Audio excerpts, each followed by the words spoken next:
통해 함께 은혜 받으실 하나님의 말씀은 이사야 1장 10절에서 20절의 말씀입니다.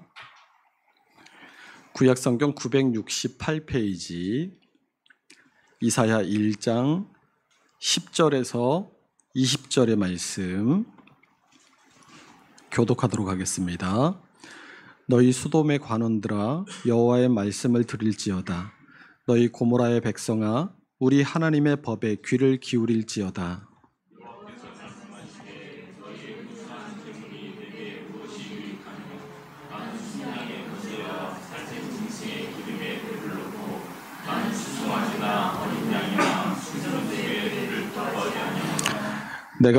너희가 내 앞에 보이러 오는 이것을 누가 너희에게 요구하였느냐? 내 마당만 밟을 뿐이니라.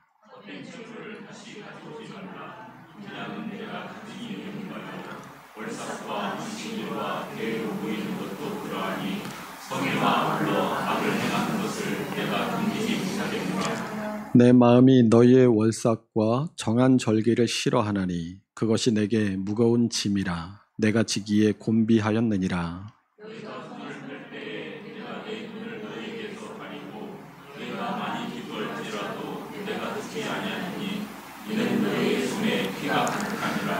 너희는 스스로 씻으며 스스로 깨끗하게 하여 내 목전에서 너희 악한 행실을 버리며 행악을 그치고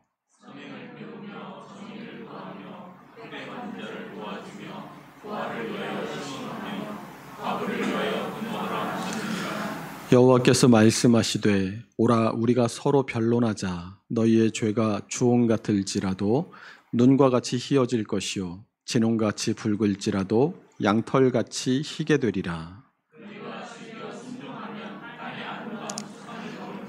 함께 있습니다.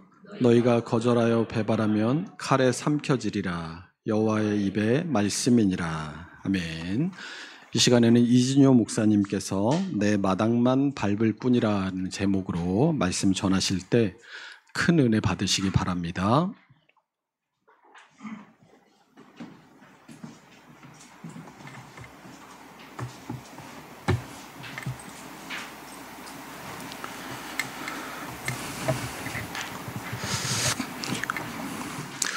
오늘 본문의 말씀을 제가 처음 듣고 은혜 받은 것이 때가 언제가 정확히는 기억나지 않지만 아마도 고등학교 때나 대학교 때였던 것 같습니다.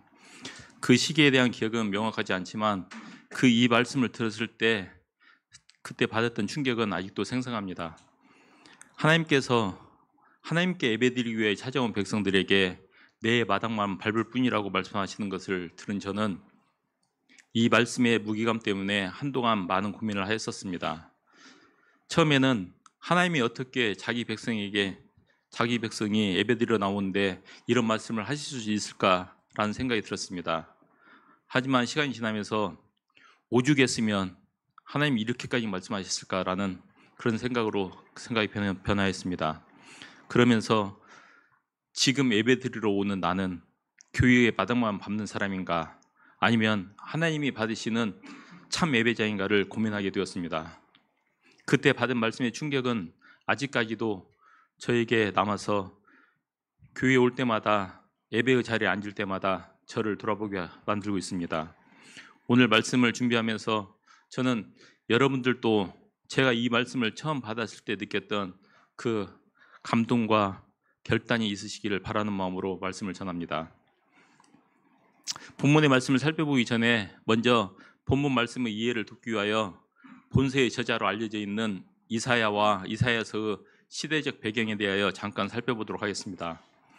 이사야는 본서를 기록한 선지자의 이름이기도 하면서 그가 기록한 성경의 제목이기도 합니다. 그 이름의 뜻은 여호와는 구원이시다입니다. 그래서 이사야서 43장 11절 말씀인 나 곧 나는 여호와라 나 위에 구원자가 없느니라 는 이 말씀은 이사야서의 핵심 구절이며 저자의 이름이자 이 책의 제목이 곧 이 책의 주제가 됩니다. 이사야 선지자에 대해서는 본문 1절에서 소개하고 있습니다. 본문 1절을 같이 읽겠습니다. 유다 왕 우시야와 요담과 아하스와 히스기야 시대에 아모스의 아들 이사야가 유다와 예루살렘에 관하여 본 계시라. 본문의 말씀은 이사야가 남유다의 10대 왕인 우시야 때부터 13대 왕인 히스기야 때까지 활동하였다고 말하고 있습니다. 하지만 실제로 언제부터 언제까지 선지자의 삶을 살았는지에 대해서는 명확하지 않습니다. 다만 이사야서 6장에 보면 우시야 왕이 죽은 때 이사야가 선지자로 소명을 받는 장면이 나옵니다. 그리고 탈무드에 따르면 히스기야가 죽고 왕위를 물려받은 히스기야의 아들 므낫세 때에 이사야를 두꺼운 나무 판자 사이에 묶고 톱으로 썰어 주겠다고 전해지는데, 이와 관련하여 히브리서 11장 38절 말씀인 돌로 치는 것과 톱으로 켜는 것과 시험과 칼로 죽임을 당하고 양과 염소 가죽을 입고 유리하여 궁핍과 환난과 학대를 받았으니, 이 말씀에 나오는 믿음의 선진들 중에서 톱으로 켜서 죽임을 당한 사람이 바로 이 이사야 선지자라고 전해지고 있습니다. 이사와 같은 자료를 참고하여서 이사야의 활동 시기를 추정해 본다면은 주전 740년에서 680년까지 약 60년간 활동하였을 것으로 보여집니다. 이사야 선지자가 활동하던 시대의 상황을 살펴보면은 이 시기는 외적으로나 내적으로 상당한 위기와 어려움의 시기였습니다. 이사야는 남유다의 선지자로 활동하였지만 당시 남유다와 북이스라엘은 모두 아수르 위협 속에서 살고 있었습니다. 큰 제국을 건설한 아수르는 다음 타켓으로 이집트를 삼습니다. 그런데 이집트를 정복하기 위해서는 북이스라엘과 남유다를 먼저 정복해야만 했습니다. 이에 따라서 주전 722년 북이스라엘은 아수르에 의하여 멸망하게 되고, 남유다도 히스기야 왕 때인 주전 701년 아수르 사네립에 의해서 예루살렘이 포위당하게 됩니다. 하지만 이러한 위기가 계속 이어져 온 것은 아니었습니다. 역대하 26장 8절을 보면 암몬 사람들이 우시아에게 조공을 바치매 우시아가 매우 강성하여 이름이 애굽 변방까지 퍼졌더라라고 기록하고 있습니다.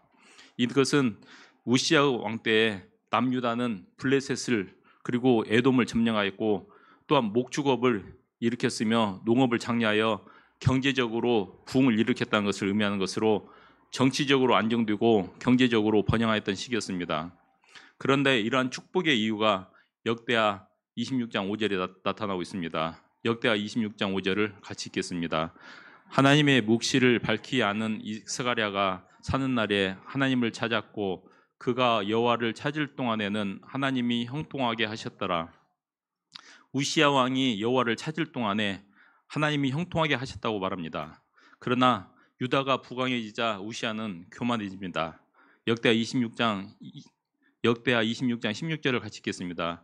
그가 강상하여짐에 그의 마음이 교만하여 악을 행하여 그의 하나님 여호와께 범죄하되 곧 여호와의 성전에 들어가서 향단에 분향하려 한지라. 결국 이 사건으로 우시야는 나병에 걸리게 되고 왕위에서 물려나 결국 나병 환자로서 죽게 됩니다. 그리고 우시야 왕이 죽은 주전 740년 유다가 누렸던 50여 년간의 태평선대가 끝나갈 쯤 이사야는 하나님의 말씀을 대언하는 선지자로서 부름을 받게 됩니다. 이사야서는 대선지서에 속하며 예언서이기 때문에 우리가 접근하기가 쉽지 않은 것이 사실입니다. 그래서 이사야서에 친근감을 가질 수 있도록 이사야서와 관련된 재미있는 주장 한 가지를 소개하려고 합니다. 흔히 이사야서를 제5복음서라고 말하고 있습니다. 우리가 알다시피 사복음서는 신약에 있고 이사야서는 구약에 있으며, 복음서는 예수님에 대한 기록인데 역사서도 아닌 예언서를 복음서라고 말하는 것이 얼핏 이해가 되지 않습니다. 하지만 신약의 사복음서가 주님의 일생을 기록한 책인 것처럼 이사야서에는 주님에 대한 예언이 가장 많이 나타나고 있고 그 예언의 내용이 매우 구체적으로 들어있기 때문에 오복음서라는 주장이 엉뚱하지만은 않습니다. 그리고 주님이 가장 많이 인용한 구약 성경이 바로 이사야서이기도 합니다. 이와 더불어 이사야서를 제5복음서라고 말할 수 있는 것은 이사야서의 주제가 앞에서 말씀드린 것처럼 여호와는 구원시다이며 오실 그리스도 즉 메시아에 대하여 잘 설명하고 있기 때문입니다. 이사야서에 나타나고 있는 주님에 대한 예언의 몇 가지를 들어본다면 이사야서 7장 14절 말씀, 그러므로 주께서 친히 징조를 너희에게 주실 것이라. 보라, 처녀가 잉태하여 아들을 낳을 것이요 그의 이름을 임마누엘이라 하리라. 이 말씀을 통하여 볼 때 예수님께서 동정녀의 몸을 통하여 성육신하실 것을 예언하고 있으며 이사야 11장 1절 말씀인 이새의 줄기에서 한 싹이 나며 그 뿌리에서 한 가지가 나서 결실할 것이요, 이 말씀은 예수님이 다윗의 후손으로 나실 것을 예언하고 있습니다. 또한 이사야서 4장 40장 3절 외치는 자의 소리여 이르되 너희는 광야에서 여호와의 길을 예비하라, 사막에서 우리 하나님의 대로를 평탄케 하라는 이 말씀은 세례 요한이 예수님의 예비자로서 먼저 올 것을 예언하고 있습니다. 특히 이사야서 53장은 예수님이 받으실 고난과 죽음, 그리고 아리마대의 부자 요셉의 무덤에 묻히실 것까지 예언되어 있을 정도로 이사야서는 예수님에 대한 매우 구체적으로 예언하고 있습니다. 이처럼 이사야서는 66장 곳곳에 주님에 대한 예언이 들어있어서 이사야서를 읽으면서 주님에 대한 예언의 말씀을 찾다 보면 이사야서를 읽고 이해하는데 많은 도움이 될 것입니다. 오늘 본문 말씀을 1장 10절에서 20절로 하였지만 사실은 본문의 내용을 파악하기 위해서는 1절에서 9절까지의 말씀도 살펴보아야 합니다. 먼저 본문 1절에서 이사야서에 적힌 말씀이 계시라고 말씀하고 있습니다. 그렇다면 우리가 오늘 살펴볼 본문 말씀 역시도 당연히 계시 말씀입니다.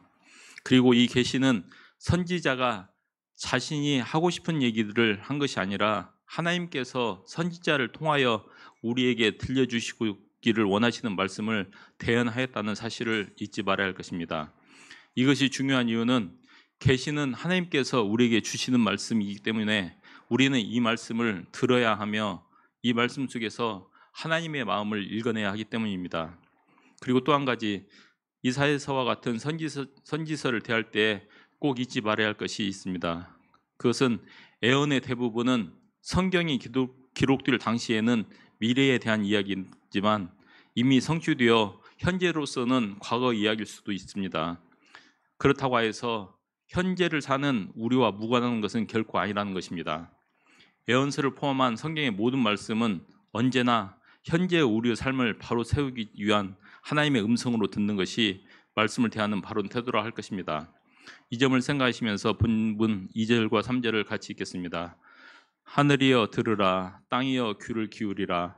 여호와께서 말씀하시기를 내가 자식을 양육하였거늘 그들이 나를 거역하였도다. 소는 그 임자를 알고 나귀는 그 주인의 구유를 알건만은 이스라엘은 알지 못하고 나의 백성은 깨닫지 못하는도다 하였도다. 하나님께서는 이사야를 통하여 하늘과 땅을 증인 삼아 이스라엘의 죄를 지적하고 있습니다. 본문 2절의 양육하였거늘은 하나님과 이스라엘을 부자지간으로 표현하고 있는 것으로 하나님께서 이스라엘 백성을 자식처럼 사랑하시고 돌보셨다는 말씀입니다. 또한 거역하였다는 히브리어로 파수라는 단어인데 이는 배반했다는 의미를 가지고 있습니다. 따라서 본문 2장의 말씀은 하나님께서는 이스라엘 백성을 자신의 자녀처럼 사랑하시고 돌보아 주셨는데 이스라엘 백성은 하나님을 배반했다는 의미로 이어지는 3절을 통하여 이러한 이스라엘의 행위는 주인을 알아보는 짐승만도 못한 모습과 다르지 않다고 강하게 질책하고 계신 것입니다. 본문 4절을 같이 읽겠습니다. 슬프다 범죄한 나라요, 허물진 백성이요, 행악의 종자요, 행위가 부패한 자식이로다. 그들이 여호와를 버리며 이스라엘의 거룩하신 일을 만홀히 여겨 멀리하고 물러갔도다. 이제 하나님은 이스라엘의 4가지 죄를 열거하고 있습니다. 범죄한 나라는 이스라엘의 상습적인 범죄를 의미하는 것으로 이는 이스라엘의 역사가 증명하고 있으며 잠언서 26장 12절 말씀인 개가 그 토한 것을 도로 먹는 것 같이 미련한 자는 그 미련한 것을 거듭 행하느니라는 이 말씀이 아주 적절한 표현이라고 할 수 있을 것입니다. 허물진 백성은 마태복음 11장 28절 말씀인 수고하고 무거운 짐진 자들아 다 내게로 오라 내가 너희를 쉬게 하리라, 이 말씀처럼 자신의 짐, 즉 허물을 주께 맡기면 되는데 죄짐을 지고도 맡길 줄을 모르는 백성이라는 의미입니다. 또한 행악의 종자는 거룩하신 하나님의 백성이 악을 행하는 자손이 되었다는 의미고, 부패한 자식은 누가복음에 나오는 탕자의 비유에서 부모를 떠난 둘째 아들과 같이 하나님을 떠난 이스라엘 백성을 의미하고 있습니다. 이러한 죄의 결과는 하나님을 버린다는 것으로 이는 거룩하신 하나님을 업신여기며 하나님께 가까이 나와 하나님과 동행하는 대신 오히려 하나님을 멀리 떠난다는 것으로 이는 이스라엘이 거룩한 길로부터 그 발길을 돌려버렸다는 것을 의미합니다. 본문 5절과 6절은 이스라엘 백성이 내적으로 어려움을 당하고 외적으로 고난을 당해도 그것이 죄 때문인지도 모르고 계속 죄 속에 빠져 있어 더 큰 고난을 당하는 악순환이 계속되고 있는데, 이것은 하나님께로 돌아가야만 해결된다는 그 사실 자체도 알지 못하고 있다는 의미의 말씀으로, 지금껏 잘못해서 매를 맞았는데 그럼에도 계속 악을 버리지 못한다면 계속 매를 맞게 될 것이라는 경고 말씀이기도 합니다. 이사야는 앞에 2절에서 6절까지 해서 이스라엘 백성들의 죄악 그리고 그 결과와 그들이 겪었던 고난을 상징적으로 묘사한 반면, 이제 본문 7절에서 9절까지에서는 실제적으로 묘사하고 있습니다.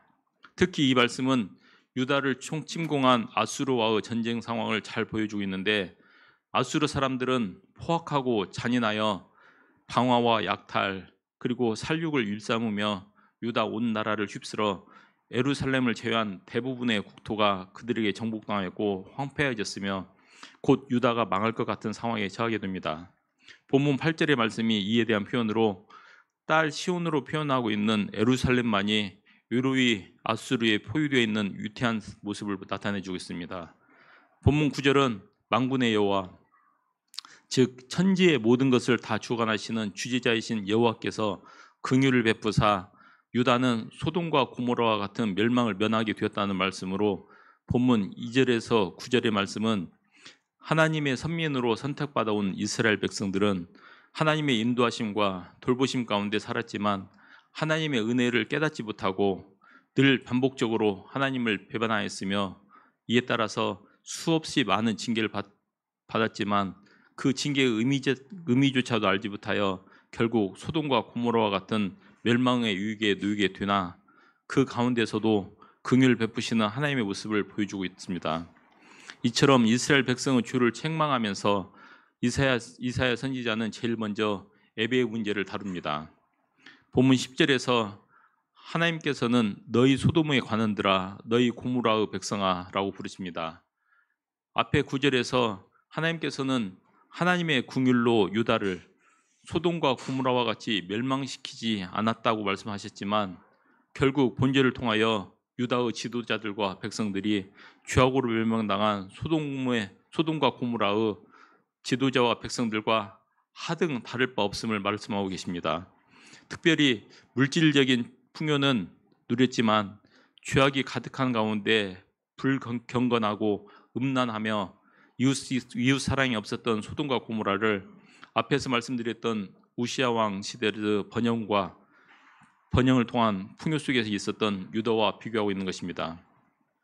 본문 11절에서 17절에는 하나님이 받지 않으시는 잘못된 예배와 하나님이 기뻐하시는 올바른 예배에 대해 말씀하고 계십니다. 잘못된 예배는 먼저 본문 11절에 나오고 있는데, 본문 11절을 같이 읽겠습니다. 여호와께서 말씀하시되 너희의 무수한 재물이 내게 무엇이 유익하뇨? 나는 순양의 번제와 살찜 짐승의 기름에 배불렀고 나는 숫송아니다 어린 양이나 순염소의 피를 기뻐하지 않노라. 본문의 말씀을 보면 하나님께서는 너희의 무수한 재물이 내게 무엇이 유익하뇨라고 부르십니다. 그러면서 나는 순양의 번제와 살찐 짐승의 기름에 배불렀고 나는 숫송아니다 어린 양이나 수염소 피를 기뻐하지 아니하노라라고 말씀하십니다. 이게 무슨 말일까요? 하나님의 명령에 의하여 하나님께 드리는 제사를 하나님이 기뻐하지 않으시는 이유가 무엇일까요? 그것은 한마디로 유다 백성들이 하나님께 드리는 제사는 하나님을 위한 제사가 아니라 자신들 위한 제사였다는 말입니다. 만약 그들이 하나님을 위한 제사를 드렸다면 하나님이 원하시는 제사를 드렸어야 했습니다. 하지만 그들은 하나님이 원하시는 것이 무엇인지는 관심조차도 없었습니다. 그저 율법에 따라 제사를 지냈으니까 나는 나 할 일 다 했다.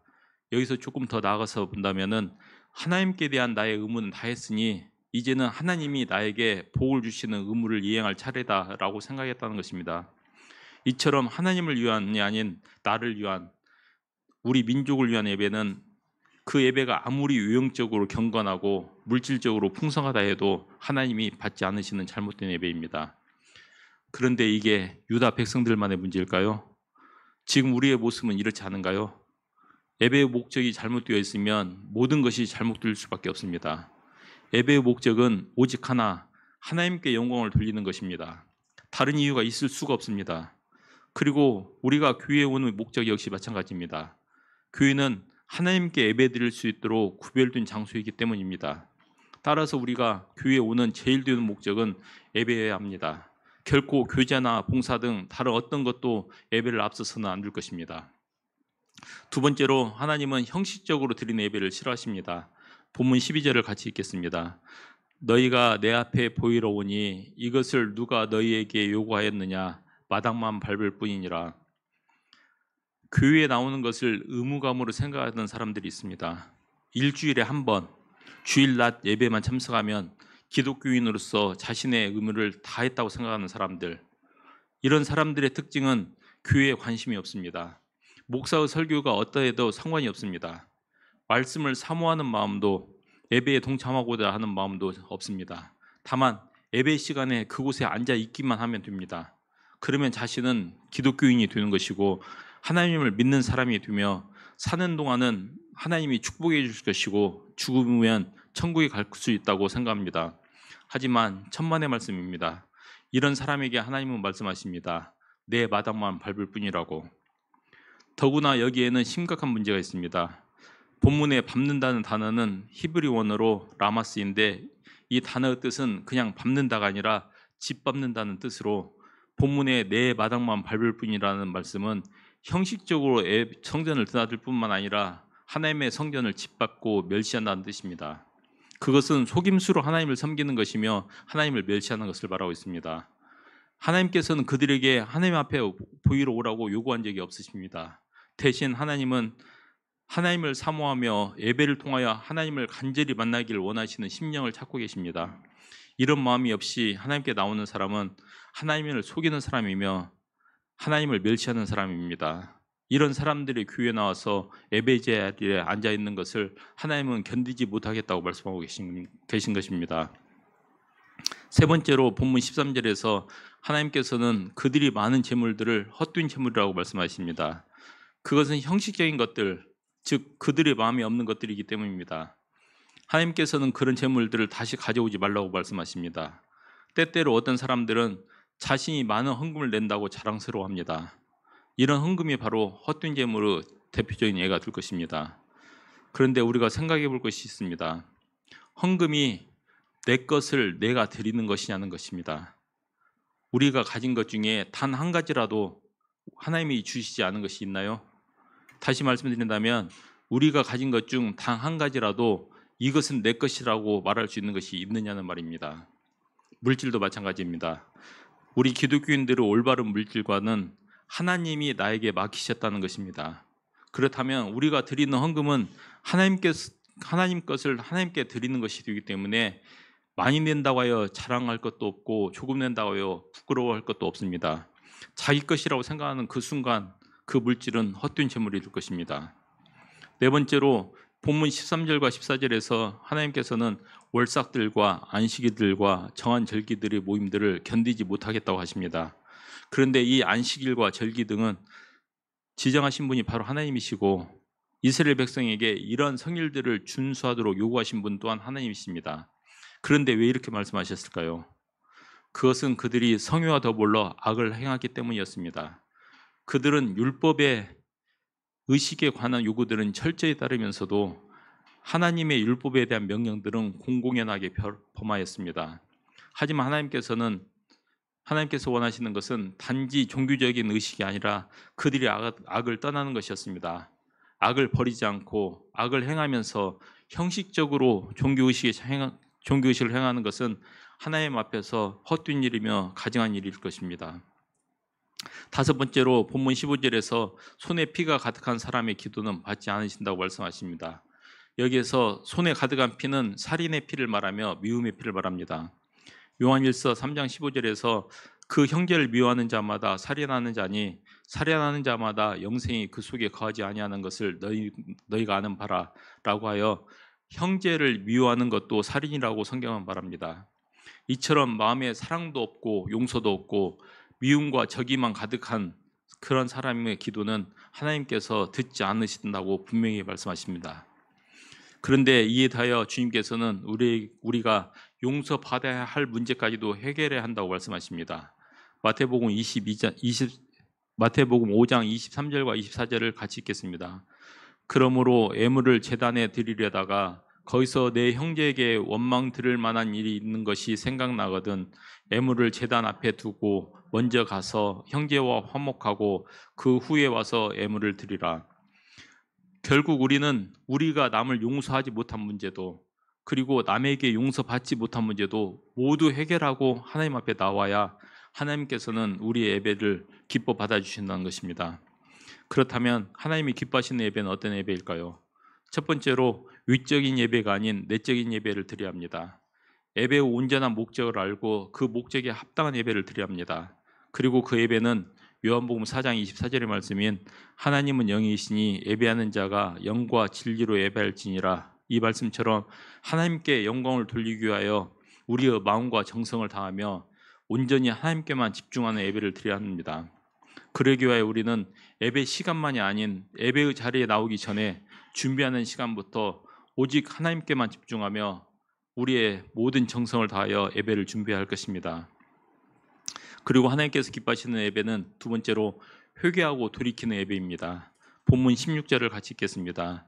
너희는 스스로 씻으며 스스로 깨끗하게 하여 내 목전에서 너희 악한 행실을 버리며 행악을 그치고. 예배에서 가장 중요한 것은 회개하는 것이라 할 것입니다. 하나님의 뜻에서 벗어난 자신의 삶을 하나님의 말씀을 듣고서 다시 돌이켜 회개하는 예배만이 진정한 예배라 할 것입니다. 구약시대에 제사를 지낼 때 양을 잡아 제물로 바친 것은 자신의 죗값을 양이 대신 죽은 것이었습니다. 그래서 양을 잡을 때 자신의 죗값으로 양이 죽게 된 것을 안타깝게 여기며 회개하는 마음을 가져야 했습니다. 하지만 유다 백성들은 그런 마음을 가지지 않았습니다. 그래서 하나님께서는 그들의 제물을 헛된 제물이라고 말씀하신 것입니다. 그렇다면 우리가 드리는 예배도 마찬가지입니다. 우리 예배는 예수님께서 우리를 대신하여 죽으심으로 드릴 수 있게 된 예배입니다. 그러므로 우리는 예배 드릴 때 예수님의 대속의 은혜를 생각하면서 우리 스스로가 겸비하여 매사에 악한 행실을 버리고 주님의 말씀에 따라 살 것을 결단하는 참된 회개를 할 때 하나님께서는 우리의 예배를 기뻐 받아주실 것입니다. 세 번째는 삶 속에서 열매가 맺어져야 합니다. 본문 17절을 같이 읽겠습니다. 선행을 배우며 정의를 구하며 학대받은 자를 도와주며 고아를 위하여 신원하며 과부를 위하여 변호하라 하셨느니라. 이 말씀은 예배가 우리의 삶 속에서 열매를 맺어야 함을 가르쳐주는 구절입니다. 따라서 이 구절에 있는 구체적인 상황의 실천도 중요하지만 이것만을 실천하면 된다는 것이 아니라 이처럼 교회 밖에서도 성도로서 선한 삶을 살아가는 것이 참된 예배라는 말씀입니다. 우리가 교회에 모여서 우리의 마음과 정성을 모아 하나님께 영광을 돌리는 예배도 중요하며 아름다운 예배의 모습이지만 우리가 삶을 통하여 하나님의 영광을 드러내는 것도 매우 중요한 일입니다. 그리고 그렇게 삶에서 하나님을 드러내는 것은 진정한 예배자만이 할 수 있는 것입니다. 따라서 우리는 하나님께 진정한 예배를 드리고 예배를 통하여 결단한 각오로 이 세상을 살아갈 때 삶 속에서 열매를 맺는 진정한 예배자가 될 수 있을 것입니다. 하나님께서 이렇게까지 유다를 꾸짖고 책망하시는 이유가 무엇일까요? 그것은 그들을 아직 포기하지 않으시고 사랑하시기 때문입니다. 그러므로 책망하는 말씀을 듣고 회개하고 돌이키면 복이 됩니다. 그러나 책망을 듣지 않고서 돌이키지 않으면 무서운 매를 더 받게 될 것입니다. 본문 18절과 20절의 말씀은 바로 회개에 대한 하나님의 약속의 말씀입니다. 본문 18절에서 20절을 같이 읽겠습니다. 여호와께서 말씀하시되 오라 우리가 서로 변론하자. 너희의 조가 주홍 같을지라도 눈과 같이 희어질 것이요 진홍같이 붉을지라도 양털같이 희게 되리라. 너희가 즐겨 순종하면 땅의 아름다운 소산을 먹을 것이요 너희가 거절하여 배반하면 칼에 삼켜지리라. 여호와의 입의 말씀이니라. 본문 18절에서 하나님께서는 오라 우리가 서로 변론하자고 유다를 부르십니다. 이것은 그들을 심판하기 위함이 아닙니다. 오히려 자비와 속죄의 은혜를 베푸시기 위함입니다. 여기에서 변론하자로 사용된 원문의 단어는 야카의인데 이 단어는 앞에 나서다라는 의미를 가지고 있습니다. 하나님께서 남유다 백성들에게 발견하신 문제는 재물 뒤에 숨는다는 것이었습니다. 많은 재물을 가지고 하나님께 제사드리면서 그 재물 뒤에 자신을 숨깁니다. 진정한 모습으로 서지를 않습니다. 재물만 갖다 던져주고 그리고 정해진 얼굴만 보여주고 정작 자신의 실체를 가지고 하나님 앞에 나가지는 않습니다. 그래서 하나님께서는 앞으로 나오라고 말씀하시는 것입니다. 이제 숨지 말고 나오라는 말씀입니다. 재물 뒤에 숨지 말고 형식적인 예배 뒤에 숨지 말고 이제는 하나님 앞에 자신을 솔직히 드러내라고 하십니다. 더구나 하나님께서는 여기에서 서로라는 단어를 사용하심으로써 하나님 자신도 모든 것을 다 내려놓고 우리 앞에 약하시겠다고 하십니다. 그것은 진심으로 우리를 대하시겠다는 것입니다. 어떤 권위나 권세도 앞세우지 않고 마음으로 진심으로 우리를 만나겠다는 것입니다. 이러한 하나님의 응답에 응할 때 하나님께서는 우리의 모든 죄를 사하여 주시겠다고 약속하십니다. 또한 하나님의 말씀에 순종하면은 은혜의 축복을 주시겠다고 하십니다. 그리고 이 축복은 현세만의 축복이 아닌 내세에까지 이어지는 축복입니다. 하지만 거절하는 자들은 멸망하고 말 것이라고 하나님께서는 말씀하십니다. 이제 말씀을 정리하겠습니다. 하나님께서는 이스라엘을 택하시고 인도해 주셨습니다. 하지만 이스라엘은 언제나 끊임없이 하나님을 배반하는 일을 되풀이하면서 그때마다 하나님의 민족의 고난을 주어도 그 고난이 무엇인지도 깨닫지 못했습니다. 그러다 결국 이스라엘은 나라가 둘로 나눠지기까지 하였으며 이스라엘 민족은 자신들의 고난의 이유가 자신들이 하나님을 배반한 것에 있으며 문제의 해결 방법은 오직 하나님께로 다시 돌아가는 것뿐이라는 사실을 알지도 못하였습니다. 오늘 본문 말씀은 이러한 이스라엘의 사정과 처지를 잘 나타내주는 말씀으로 이처럼 죄악 가운데 있는 이스라엘에게 하나님께로 돌아오는 방법을 가르쳐주고 있습니다. 그리고 그 방법은 예배의 회복입니다. 이사야 선지자가 이스라엘의 죄를 고발하면서 가장 먼저 예배를 대하여 말한 이유도 여기에 있습니다. 예배가 회복되면 모든 것이 회복됩니다. 반대로 예배가 무너지면 아무것도 바로 설 수가 없습니다. 예배는 단순히 찬양하고 기도하며 헌금하고 말씀을 듣는 순서들로 끝나지 않습니다. 이러한 유적인 형식 안에는 내적인 요소들이 작용하여야 하며 이러한 내적 작용이 우리를 하나님과 올바른 관계로 이끌어 주기도 하고 올바른 신앙인으로 만들어주며 우리의 삶을 변화시켜서 진정한 예배자의 삶을 살도록 이끌어 주실 것입니다. 그래서 이사야는 오늘 본문 말씀을 통하여 이스라엘 백성들에게 하나님께 올바른 예배를 드릴 것을 강조하였으며 올바른 예배의 자리로 나올 때 주실 하나님의 축복의 약속을 들려주었던 것입니다. 그리고 오늘 본문의 말씀은 한치도 어김없이 이 자리에 나와 있는 우리에게도 똑같이 적용되고 있음을 아실 것입니다. 우리는 이 시간 이사야 선지자를 통하여 하나님 앞에 나오라는 명령을 들었습니다. 그리고 그 말씀에 순종하면 하나님께서 축복해 주실 거라는 약속도 받았습니다. 그러나 사실상 우리에게는 선택의 여지가 없습니다. 우리를 창조하시고 우리의 주인이시며 우리의 생사화복을 주장하시는 만군의 여호와께 순종하며 영광을 돌리는 삶을 사는 것만이 우리의 살 길이기 때문입니다. 우리는 이스라엘 백성들과 같이 멸망을 향해서 나아가서는 안 됩니다. 하나님이 주시는 은혜로고 축복이 가득한 삶으로 나아가야 합니다. 그래서 마당만 밟는 사람이 아니라 하나님께서 기뻐하시는 진정한 예배를 드리는 사람이 되어야 할 것입니다. 사랑하는 함께 지어져가는 성도 여러분, 저와 성도 여러분 모두는 지금까지 그래왔던 것처럼 앞으로도 예배의 목적이 오직 하나님께 영광을 돌리기 위함이라는 것을 항상 마음에 간직하며 하나님이 기뻐하시는 온전한 예배를 드림으로 언제나 우리의 마음과 삶이 주님께 향하고 주님께 순종하며 주님을 드러내는 진정한 예배자의 삶을 사시기를 주님의 이름으로 축원합니다. 기도하겠습니다.